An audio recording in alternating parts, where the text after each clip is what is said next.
आहेत. रस्त्यावरती पाणी खूपच चाललेलं आहे. पावसाचा जोर वाढत चाललेला आहे.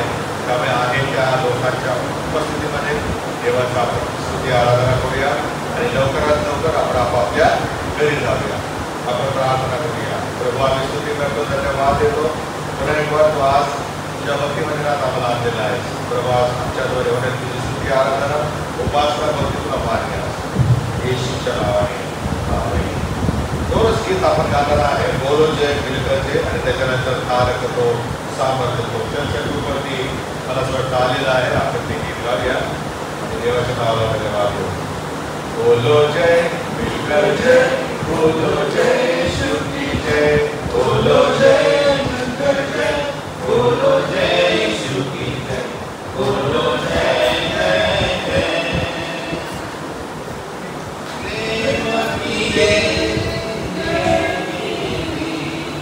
मन में भर दे अपनी पीर, प्रेम की तेरी करेरी, मन में भर दे अपनी पीर, प्रेम की तेरी करेरी, प्रेम की तेरी करेरी.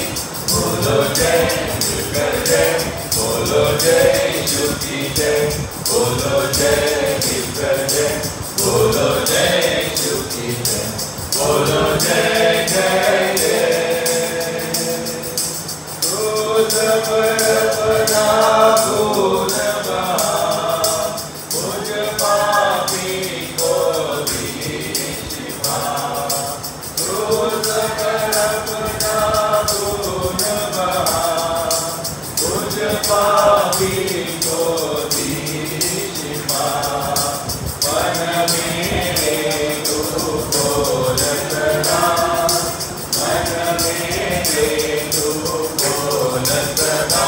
बोलो जय मिलकर जय, बोलो जय यीशु की जय, बोलो जय मिलकर जय, बोलो जय यीशु की जय, बोलो जय जय जय.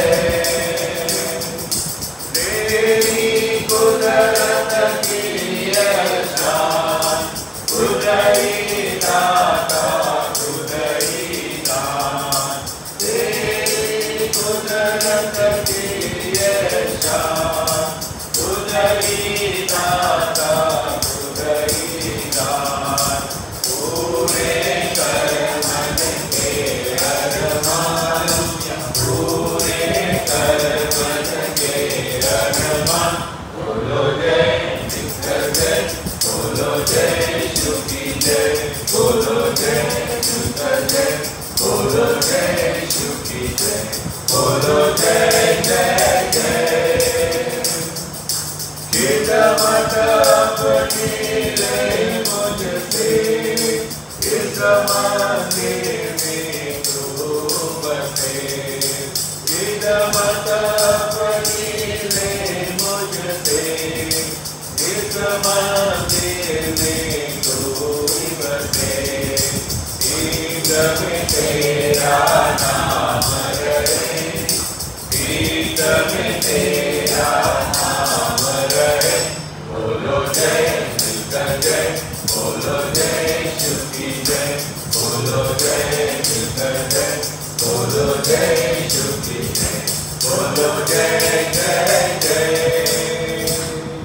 दुसरं गीत आहे आपल्या समोर आणि ते म्हणजे तारक तो सामर्थ्य तो येशू देव विकायला आहे. तारक तो सामर्थ्य तो येशू देव युगा है. तारक तो सामर्थ्य तो येशू देव युगा है. आहा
पवित्र पवित्र सैन्यांच्या येवा देव बाप्पा, ही वेळ तुझ्या वचनातून सांगण्यासाठी, ऐकण्यासाठी आणि शिकण्यासाठी आहे. आणि म्हणून प्रभू, आम्ही सर्वजण तुझ्या हाती येतो. तो आम्हाला आपल्या पवित्र आत्म्याने चालव.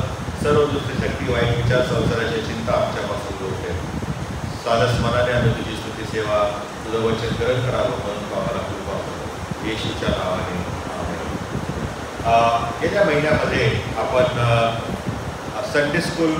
संडे साजरा केला, MDCM Mumbai diocese children district. आणि त्यावेळेला आपल्यामध्ये विठ्ठलवाडीचे ब्रदर सामील जयराज हे होते आणि त्यांनी हे वचन घेतलं होतं, आगयामधून दुसरा अध्याय 23 वचन, की मी मुद्रेच्या भक्तीसारखी तुला करेन.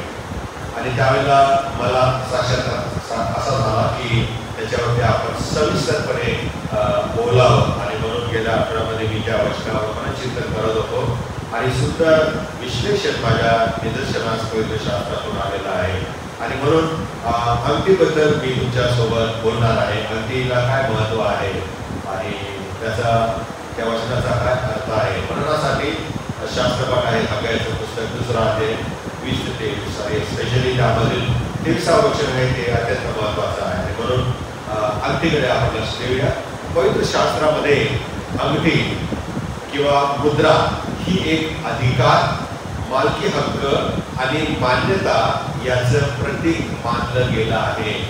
त्यातल्या त्यात तिच्यावर एक शिक्का असेल अंगठीवरती किंवा एक चिन्ह असेल, जसं आता माझ्या अंगठीवरती वनस्तंभाचं चिन्ह आहे आणि अशा प्रकारे फार पूर्वीपासून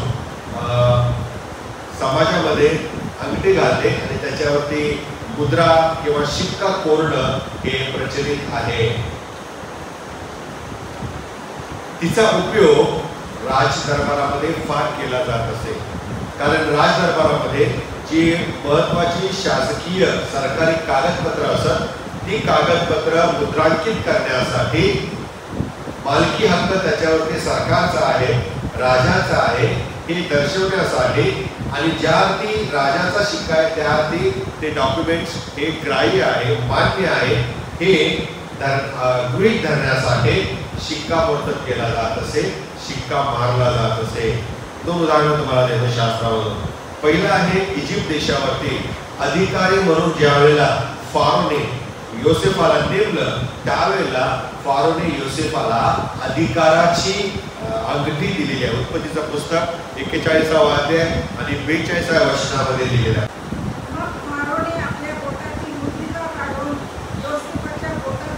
मग फारोने आपल्या बोटातील काय काढली? मुद्रिका। अंगठीला काय नाव आहे? मुद्रिका काढली आणि काय केली ती अंगठी? योसेफाच्या बोटात घातलेली आहे। राजे रजवाडे आम्ही पाहतो चित्रपटामध्ये पण नाही का, आणि स्टोरीज मध्ये आपण ऐकतो नाही का, ज्यावेळेला एखादा राजा एखाद्या आपल्या राज्यातील पुरुषाबद्दल किंवा स्त्रीबद्दल खुश असेल की त्याने काहीतरी अद्भुत कार्य केलेलं आहे, त्यावेळेला आनंदाच्या भरामध्ये राजे लोक काय करत असतात? आपली अंगठी काढून किंवा गळ्यातली माळ काढून त्यांना देत असत। तशा प्रकारे इजिप्त देशावरती अधिकारी म्हणून राहण्यासाठी फारोने योसेफाच्या हातामध्ये बोटामध्ये अंगठी घातलेली आहे। त्याला दुसऱ्या भाषेमध्ये राजमुद्रा म्हटलेलं आहे। काय म्हटलेलं आहे? राजमुद्रा म्हटलेलं आहे। आता फारोच्या बोटामध्ये अंगठी काय साधारण असेल का, जी लग्नात आपण घालतो साधी रिंग? नाही, त्याच्यावरती त्याचा फोटो असेल किंवा त्यात कसं तरी त्या राजाचं चित्र असेल, धनधान्याचं चित्र असेल। अशा प्रकारे परमेश्वराने त्या फारोला प्रेरणा दिली आणि त्याने योसेफाला अंगठी प्रदान केली। याचा अर्थ त्याच्या मागे फार मोठा आहे आणि पुढे फार सुंदर लिहिलेला आहे। मी फक्त नावाचाच फारो आहे। काय म्हटलेलं आहे? मी फक्त नावाचाच फारो, पण राज्य कोण चालवणार? तू चालवणार, योसेफ चालवणार। म्हणजेच अंगठीच्या द्वारे अधिकार दिलेला आम्हाला या ठिकाणी पाहायला मिळतो। दुसरं उदाहरण आहे हग्गायचं पुस्तक 2 अध्याय 23 वचन। काय लिहिलेलं आहे? देवाने जरुबाबेल याला अभिवचन दिले की मी तुला घेऊन मुद्रेच्या अंगठी सारखे करेन।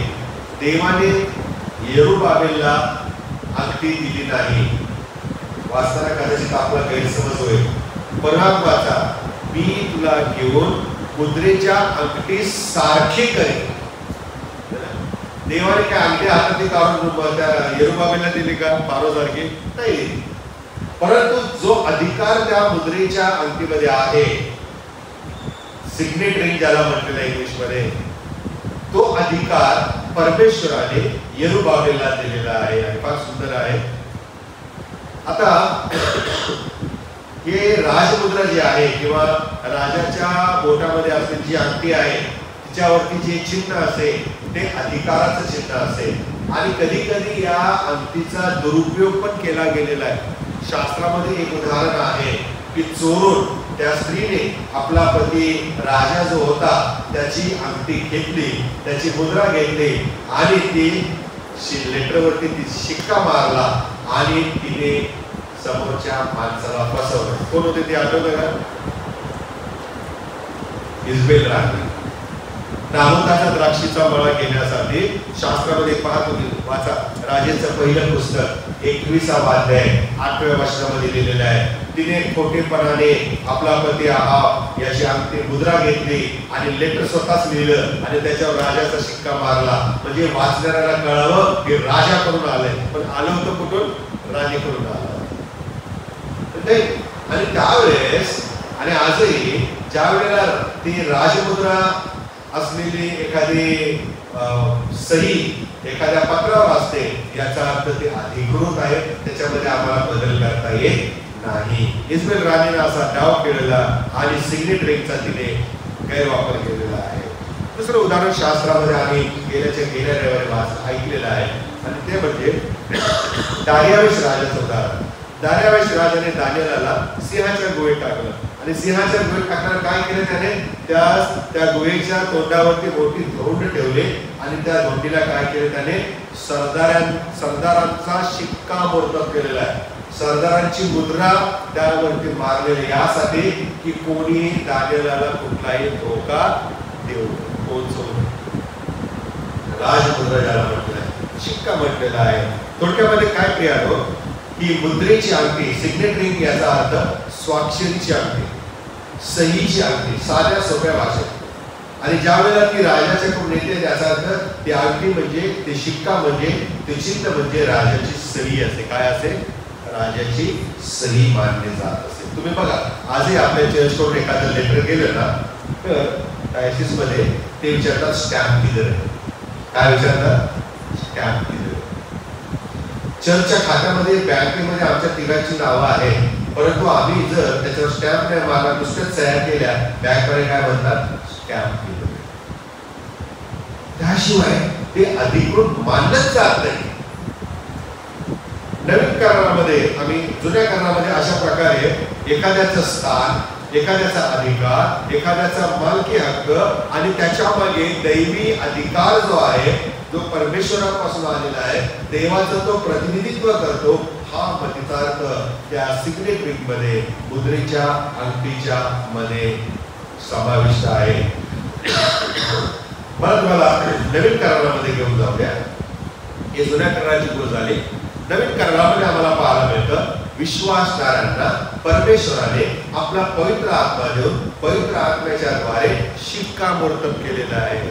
You have been stamped by the lord. आणि म्हणून आमच्याकडे हे लावत नाही, ते का कपाळावर दिसते. का लावत नाही, कारण परमेश्वराचा शिक्का आमच्या कपाळावर आहे. दिस चाइल्ड बिलॉंग्स टू मी. आणि तेच आमचं लोकांसाठी काय आहे, मुद्रा आहे. काय आहे, मुद्रा. अधिकार परमेश्वराने आम्हाला दिलेला आहे. आणि नवीन करारामध्ये सुद्धा आम्हाला पाहायला मिळतं प्रभू येशू ख्रिस्त मरण पावला, त्याला कबरीमध्ये ठेवण्यात आलं. त्या कबरीच्या तोंडावर मोठी तोंड लोटण्यात आली आणि त्यावर काय केलं राजाने, हेरोदाने काय केलं, शिक्कामोर्तब. ही कबर काय केली, शिक्कामोर्तब केली, यासाठी की कोणीही येशूच्या शरीराला काही धोका पोहोचू नये किंवा येशू त्यातून बाहेर पडू नये, म्हणून शिक्कामोर्तब केलेला आहे.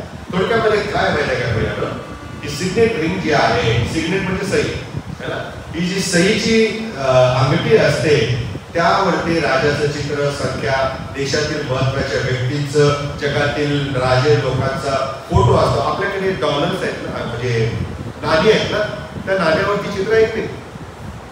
त्या नाण्यावरती आपल्या भारत देशाचं चित्र आहे, त्याच्यावरती महात्मा गांधींचं चित्र आहे नोटेवरती.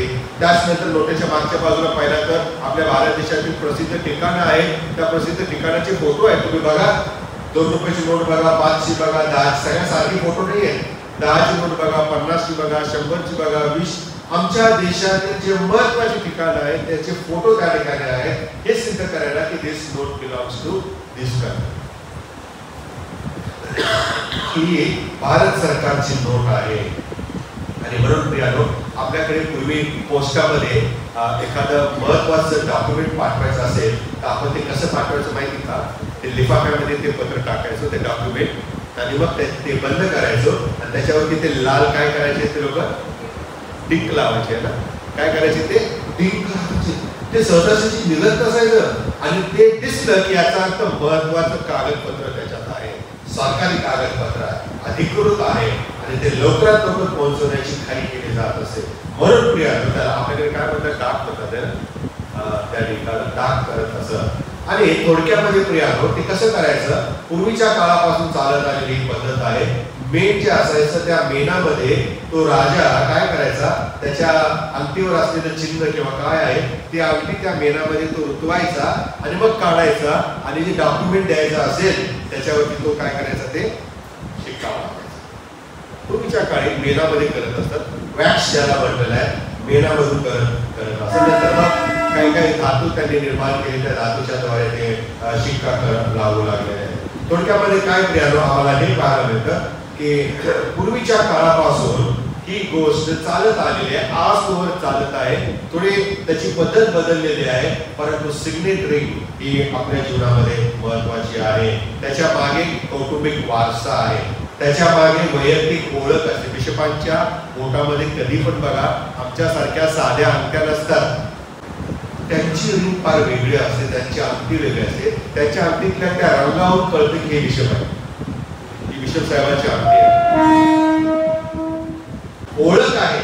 आणि म्हणून प्रियानो आमच्या जीवनामध्ये ही जी पद्धत आलेली आहे आतापर्यंत लहानशा गोष्टीच्या मागे, ही प्राचीन मेसोपोटेमिया नावाचा जो प्रदेश होता तेव्हापासून ही पद्धत चालत आलेली आहे. महत्वाच्या गोष्टींच्यावरती मुद्रांकित करणं, ज्याला आजच्या भाषेमध्ये ॲफिडेव्हिट म्हणतात. काय म्हणतात इंग्लिशमध्ये, काय म्हणतात ॲफिडेव्हिट करणं. आणि ज्यावेळेला त्या ॲफिडेव्हिट वरती नोटरी लावली जाते त्यावेळेला काय होतं, ते अधिकृत मानले. साध्या ॲफिडेव्हिटवर 100 रुपयाच्या कोणी विचारत नाही. काय म्हणतात, नोटरी करके लेके आओ. म्हणजे काय, सिग्नेट रिंग मार के आओ, शिक्का लावणारा. नोटरी म्हणजे खरं आहे, ट्रू कॉपी आहे. तशाच प्रकारे आज प्रियानो अनेक लोक अशा वेगवेगळ्या प्रकारच्या खड्यांच्या अंगठ्या घालत आहेत. त्याच्या मागे उद्देश त्यांचा वेगळा असतो. ते काय राजकीय घराण्यातून आलेले किंवा मोठ्या फॅमिलीतून आलेले असं नसतं, परंतु ते पाहिल्यावरती आपल्याला एक मात्र कळतं की एक कोणीतरी वेगळी विशिष्ट परिचित समाजात मोठं स्थान असलेली व्यक्ती आहे. या सगळ्या गोष्टी प्रियानो आमच्या जीवनामध्ये मॅटर करतात, त्याला फार महत्व आहे. काही काही अँग्लिकन चर्चमध्ये बिशप आले की त्याचा हात घेऊन त्यांच्या हाताचा मुका घेतात, कोणी त्याच्या पाया पडतं. आदराचं स्थान आहे प्रियानो, आणि कारण देवाचे ते प्रतिनिधित्व करणारी माणसं असतात. पहिल्या मुद्द्याकडे मी येते. आणि जेरुबाबेल म्हणजे जो परमेश्वराचा सेवक आहे, जेरुबाबेल हा मुद्रेची अंगठी कसा, पहिला मुद्दा आहे. जेरुबाबेल मुद्रेची अंगठी कसा आहे. आज्ञाचं पुस्तक काढूया आपण. पहिला अध्याय 8वं वचन. डोंगरावर जाऊन लाकडे आणा, मंदिर बांधा, त्याने प्रसन्न होऊन माझा महिमा प्रगट करेल असे परमेश्वर म्हणतो. परमेश्वराने त्यांना आज्ञा केलेली आहे. देवाची आज्ञा आहे. देवाने ही आज्ञा हग्गायाला सांगितली नाही, तर देवाने ही आज्ञा त्याच्या लोकांस पण सांगितलेली आहे. आणि त्याच्या लोकांना काय सांगितलेलं आहे की तुम्ही जाऊन लाकडे आणा आणि काय करा, डोंगरावर लाकडे आणा, मंदिर बांधा, त्याने मी काय होईल, प्रसन्न होईल आणि माझा महिमा मी प्रगट करेन असं परमेश्वर म्हणतो. परमेश्वर त्याचा महिमा कुठे प्रगट करेन म्हणतो, डोंगरावरती प्रगट करेन असं म्हणत आहे. आणि म्हणून ही देवाज्ञा झाल्यानंतर हग्गायाने त्याच्या देवाच्या लोकांच्या पर्यंत पोहोचवलेली आहे. आणि एवढीच नाही तर त्यांनी लाकडे आणले, काय केलेलं आहे, लाकडापासून मंदिर तयार केलेलं आहे. त्याच्या मागे उद्देश हा होता प्रियानो की त्या मंदिरामध्ये देवाने यावे, त्या मंदिरामध्ये देवाची वस्ती व्हावी, त्या मंदिरामध्ये देवाची वस्तीच नाही तर देवाचं गौरव व्हावं. आणि म्हणून परमेश्वराची ही आज्ञा या हग्गायापर्यंत, हग्गायाच्या द्वारे लोकांच्या पर्यंत आलेली आम्हाला पाहायला मिळते. पुढे दुसरं आणि तिसरं वचन वाचा बरं. परमेश्वर म्हणतो, हे लोक म्हणतात की वेळ अजून आली नाही, परमेश्वराचे मंदिर बांधण्याची वेळ अजून आली नाही. तेव्हा परमेश्वराचे वचन हग्गाई संदेशाच्या द्वारे प्राप्त झाले की असे इकडे मंदिर ओसाड पडले असून तुम्ही स्वतः आपल्या तख्तपोशीच्या घरात राहावे असा समय आहे का. देवाला वाईट वाटलेलं आहे, मंदिर रिकामं पडलेलं आहे आणि तुम्ही घरामध्ये सुंदर घर सजवून तख्तपोशीच्या, तख्तपोशी म्हणजे काय, दंडम आपल्या भाषेत स्लीपवेल गादी, अशा तख्तपोशीच्या घरामध्ये राहतात. परमेश्वराला खूप वाईट वाटलेलं आहे. आणि म्हणून परमेश्वराने स्पष्ट म्हटलेलं आहे की तुम्ही म्हणता वेळ आली नाही, परमेश्वराचे मंदिर बांधण्याची वेळ आली नाही. आणि प्रभू असं म्हणतो की इकडे मंदिर ओसाड पडले आणि तुम्ही तुमच्या घरामध्ये राहावे असा समय आहे का. तुम्हाला माहिती का, रिकामी बाकडे बघून फक्त पालकांनाच दुःख वाटतं असं नाही, देवाला त्यांच्यापेक्षा त्यापेक्षा जास्त दुःख वाटतं. कारण हे मंदिर देवाने त्याच्या लोकांसाठी देवाची आराधना करण्यासाठी बांधून तयार. So when you miss the church you miss the Lord. आम्ही देवाला हरवून बसतो. जरी घरामध्ये सुरक्षित असो, आनंद करू, पण we are losing the blessing. आणि पुढे आम्ही पाहतो 7व्या वचनामध्ये काय म्हणतो परमेश्वर. सेनाधीश परमेश्वर असे म्हणतो की तुम्ही आपल्या मार्गाकडे लक्ष द्या. पुढे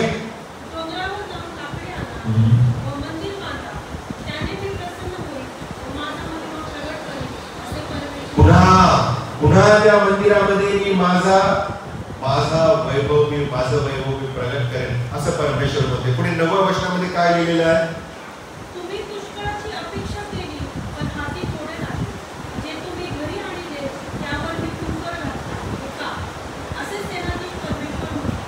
कारण हेच की माझे मंदिर ओसाड पडले असून तुम्ही प्रत्येक आपापल्या घरासाठी माझे मंदिर ओसाड पडले असून तुम्ही आपापल्या घरासाठी धडपड करता.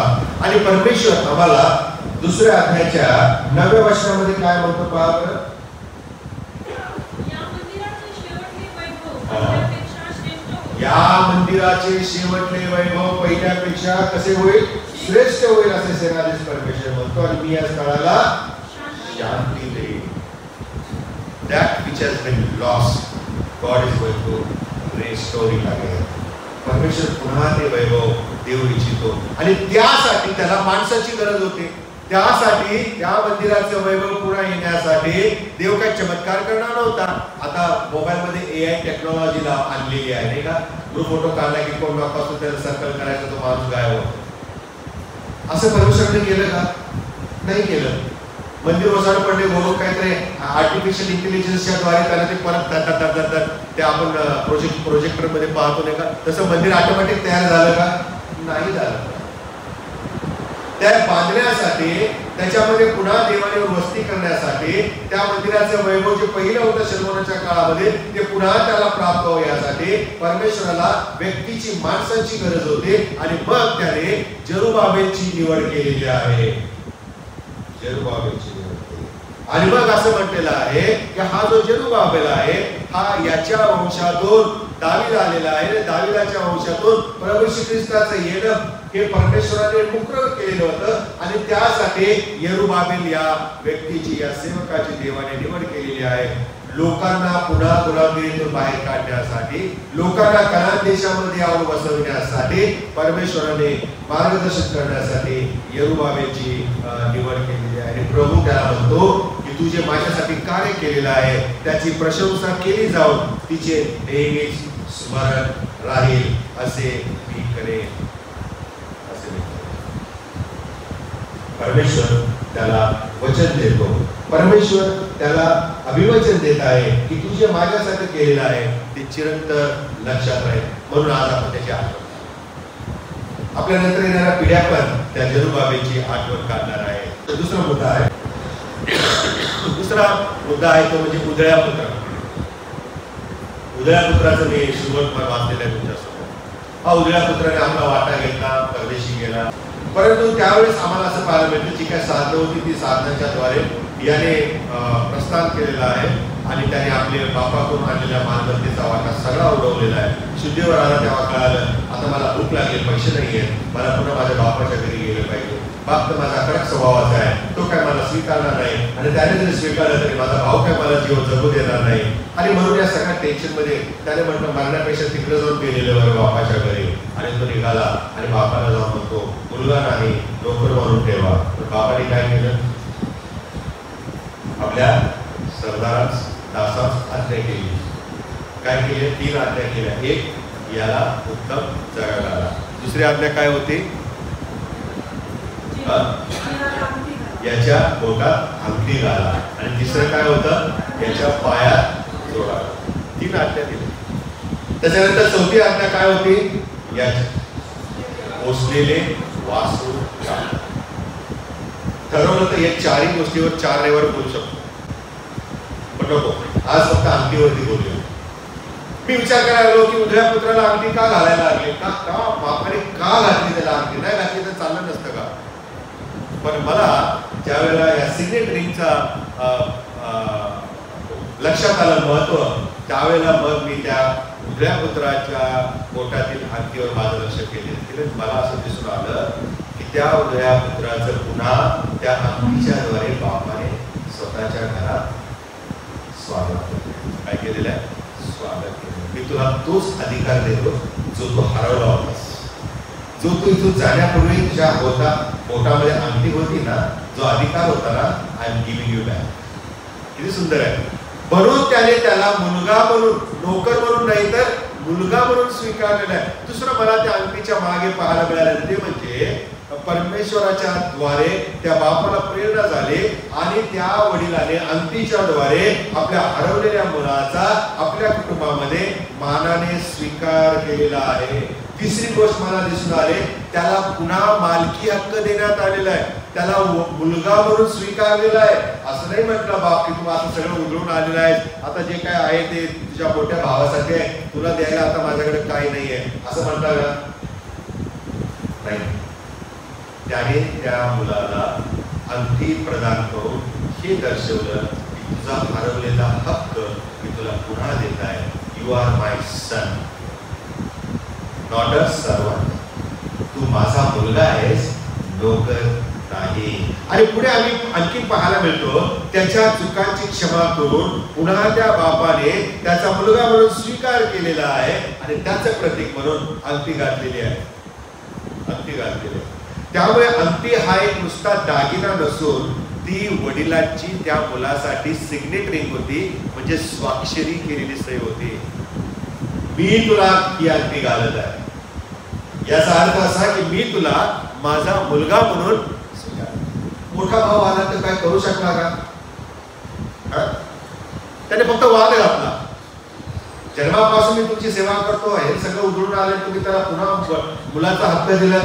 मी काय कमी केलं? मी काय चुकलो? मी तुमच्या आज्ञा पाळले.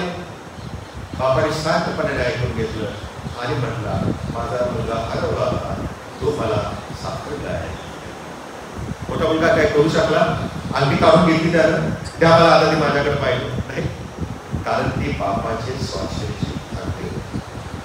बापाने आपला अधिकार त्या अंगठीच्याद्वारे मुलाला दिलेला आहे. वडिलांनी ह्या मुलाला घातलेली जी दागिना आहे, हा वडिलांच्या स्वाक्षरीसाठी वापरल्या जाणाऱ्या अधिकृत अधिकाराचं, सहीचं प्रतिनिधित्व करतं. ज्यामुळे हे सिद्ध झालं की तू नोकर नाहीस, तू मुलगा आहेस आणि मुलगा म्हणजे तू माझा वारस आहेस. काय आहे?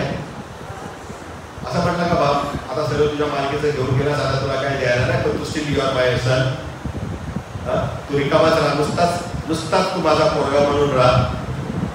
तुला काय प्रॉपर्टी नाही, तुला काय पैसा नाही, काय नाही, काय तू ऑलरेडी घेऊन गेला, असं नाही. त्याने अंगठी घातली याचा अर्थ तुला परत मी वारसा हक्क देत आहे. पुन्हा जी माझी संपत्ती आहे त्या संपत्तीचा मी तुला मालक करत आहे. वारसा आणि पुनरुज्जीवन याची प्रतीक म्हणजे बापाने उजव्या पुत्राला घातलेली ही अंगठी आहे.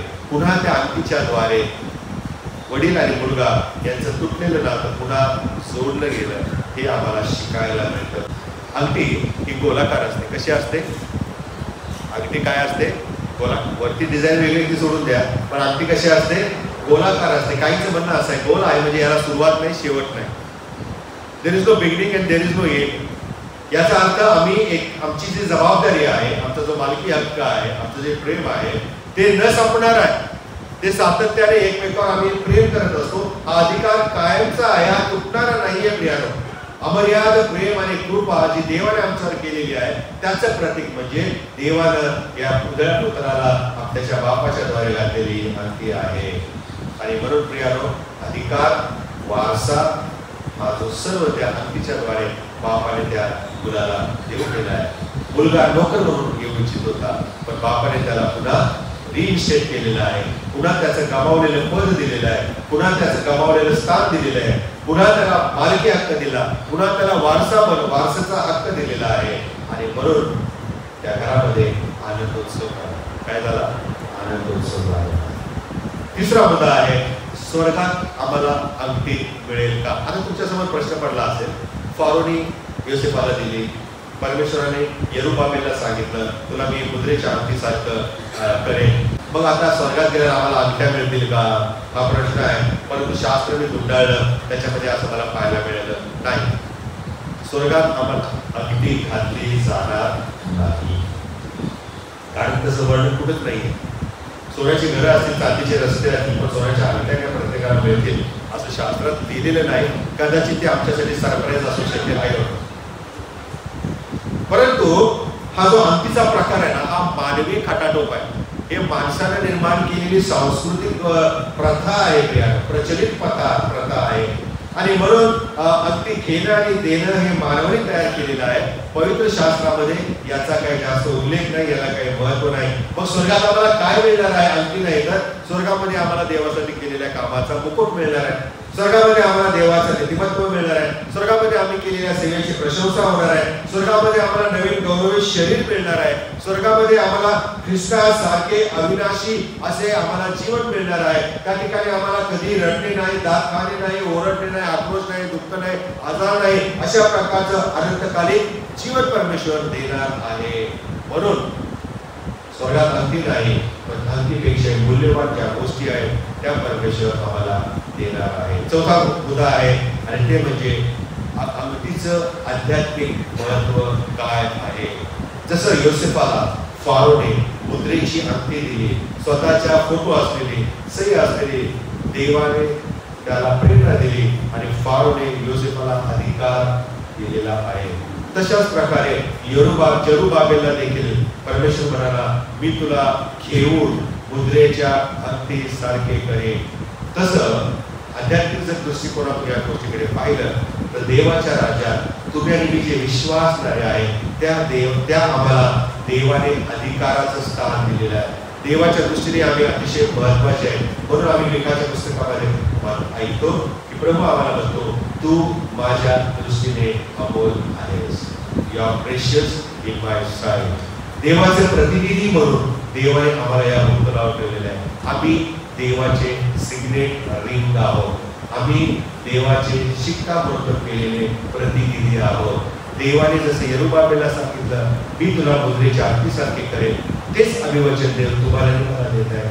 मी तुला मुद्रेच्या अंगठीसारखे माझा प्रतिनिधी, माझा सेवक, सेविका म्हणून करेन. हालेलुया. किती सुंदर आहे देवा. आणि म्हणून देवामध्ये जगणं, देवाने जो अधिकार आम्हाला दिलेला आहे, देवाच्या कराराच्या वचनात राहणं आणि देवाचं सामर्थ्य घेऊन या जगामध्ये साक्ष साधलं, यासाठी देवाने प्रत्येक विश्वासणाऱ्याला सिग्नेटरी मुद्रेच्या अंगठीसारखं केले आहे. दुसरी गोष्ट आध्यात्मिक महत्व आहे, आणि ते म्हणजे जेव्हा मी ख्रिस्ताला स्वीकारतो तेव्हा पवित्र आत्म्यामध्ये देव स्वतःच्या द्वारे आम्हाला त्याचे पुत्र कन्या म्हणून शिक्कामोर्तब करतो. काय करतो? म्हणूनच आम्ही वाचतो, जितक्यांनी त्याचा स्वीकार केला आहे तितक्याच त्याने देवाची मुले होण्याचा अधिकार. पत्र काढावं. पहिला अध्याय 13 वचन. सत्याचे वचन म्हणजे त्या कारणाची सुवार्ता ऐकल्यानंतर त्यावर विश्वास ठेविला आणि निजजनांच्या मुक्तीसाठी आपल्या वचनाचा विस्तार असा जो देव केलेला पवित्र आत्मा याचा शिक्का देवाच्या महिम्याची स्तुती व्हावी. पवित्र आत्म्याचा शिक्का तुमच्यावर मारण्यात आलेला आहे, यासाठी की देवाचे गौरव. किती सुंदर आहे. तुम्ही आणि सिग्नेट रिंग आहोत प्रभूचे, देवाचे ख्रिस्ताचे प्रतिनिधित्व करणारे आहोत. आणि म्हणून तिसरा महत्वाचा मुद्दा आहे अंगठीच्या आध्यात्मिक महत्वाच्या मध्ये पाहत असताना, तो म्हणजे प्रभू आम्हाला हे वचन देत आहे की मी तुला मुद्रेच्या अंगठीसारखं करेन. I will make you signatory. याचा अर्थ असा आहे की आम्ही सर्व विश्वासणारे ख्रिस्ताच्या द्वारे स्वर्गीय मान्यता असलेले म्हणून या जगामध्ये देवाचं प्रतिनिधित्व करावे. दृश्यमान स्वरूपामध्ये आम्ही लोकांच्या समोर दिसतोय, लोकांनी आम्हाला पाहावं आणि आमच्याद्वारे, आमच्या सेवेद्वारे, आमच्या साक्षीच्या द्वारे लोकांना ख्रिस्त कळावा, यासाठी प्रभूने आम्हाला अधिकार दिलेला आहे. हा अधिकार देवापासून आहे बरं का, देवापासून आहे, हे आम्ही कधी विसरू नये.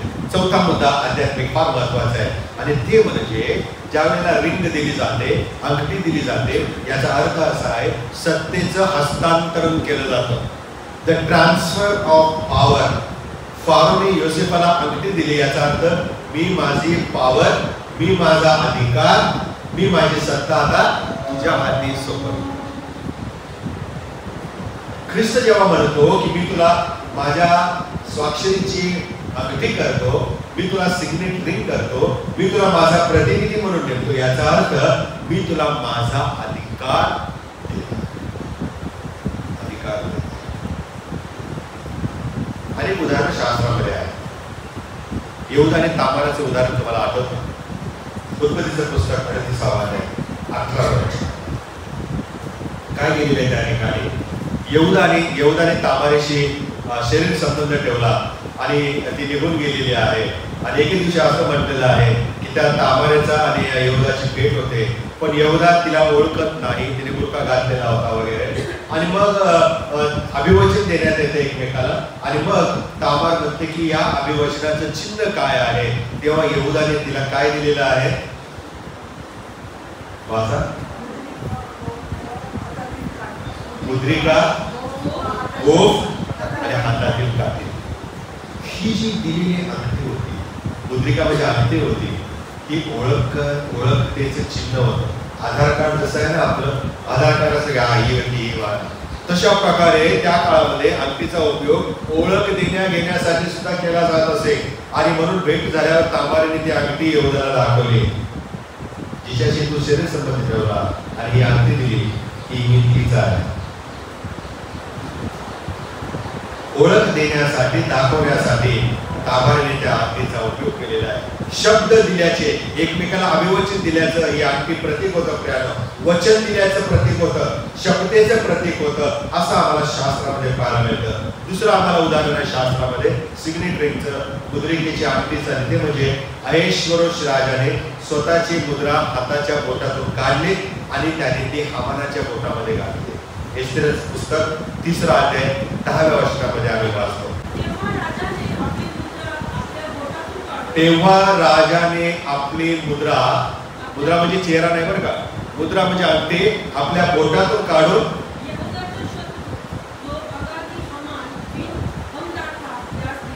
हमान यास दिली. परंतु कालांतराने आम्हाला असं पाहायला मिळतं, हमानाचा पराजय झालेला आहे, हमान प्रभूला सोडून गेलेला आहे. आणि म्हणून मग या राजाने काय केलं? हमानाला दिलेली अंगठी काढली आणि ती मर्दकायाच्या बोटामध्ये घातली. पहा पुढचं वचन, मला असं वाटतं 8वा अध्याय 2 आणि 8वं वचन.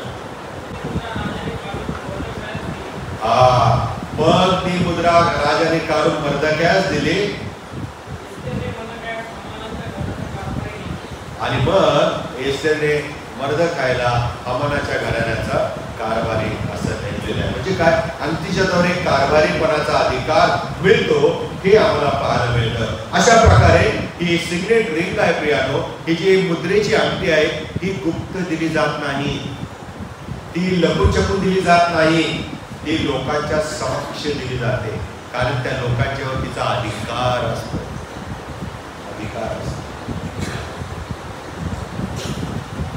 ही अंगठी जी आहे, हे जे प्रतिनिधित्व आम्ही ख्रिस्ताचं करतो, हे लपून छपून नाही.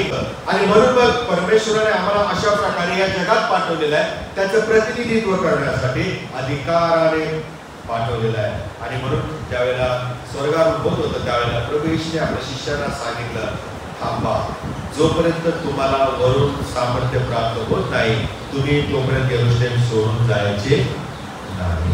आणि मग त्या माळीवरच्या खोलीमध्ये ते सगळे प्रार्थनेमध्ये मग्न असताना परमेश्वराचा आत्मा अग्नीच्या जिभेच्या ज्वालासारखा त्या ठिकाणी उतरला आणि 120 लोकांच्या वरती त्याने शिक्कामोर्तब केलं, हे माझे लोक आहेत. पवित्र आत्मा त्यांच्यावर आला आणि मग ते सामर्थ्याने बाहेर गेले आणि देवाची मंडळी. इफिसियन्स पत्र 4 अध्याय 30 वचन. देवाच्या पवित्र आत्म्याला खिन्न करू नका.